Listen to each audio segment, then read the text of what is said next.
Elles sont nombreuses à venir trouver refuge dans ce foyer de la Ligue marocaine de protection de l'enfance à Casablanca. Abandonnées par leurs fiancés, victimes de viol ou d'inceste, elles sont enceintes et célibataires.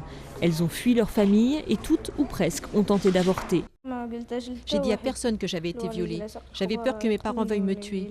Bien sûr, j'ai essayé d'avorter, j'ai bu un mélange de plantes et utilisé de l'encens. Ça m'a rendue malade.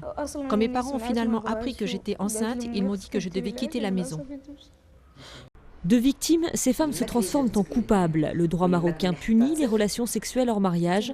Il interdit aussi l'avortement qui est passible de 2 ans de prison. Pourtant, près de 800 avortements clandestins seraient pratiqués chaque jour au Maroc, estime le professeur Shraibi. Cet obstétricien gynécologue qui vient de pratiquer ici un accouchement a été le premier à briser le tabou de l'avortement, terrifié par ce qu'il découvrait.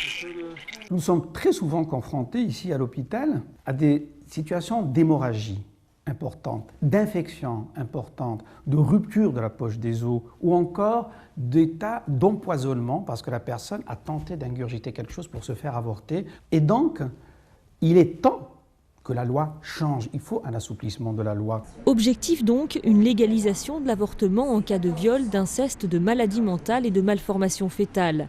Le problème des grossesses non désirées concerne l'ensemble de la société marocaine, selon cette association. Ça arrive à toutes les couches et les souches de la société.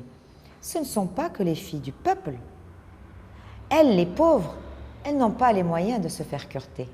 Donc le légaliser, ça serait sauver une couche qui est déjà dans la misère, dans la pauvreté et qui enfante des enfants pour la misère et pour la pauvreté. Beaucoup d'enfants de mères célibataires finissent dans des orphelinats ou dans la rue, abandonnés par des femmes accablées de honte et de douleur. Les militants d'une libéralisation de l'avortement souhaitent que le fait d'être mère soit pour toutes les Marocaines une joie et jamais plus une tragédie.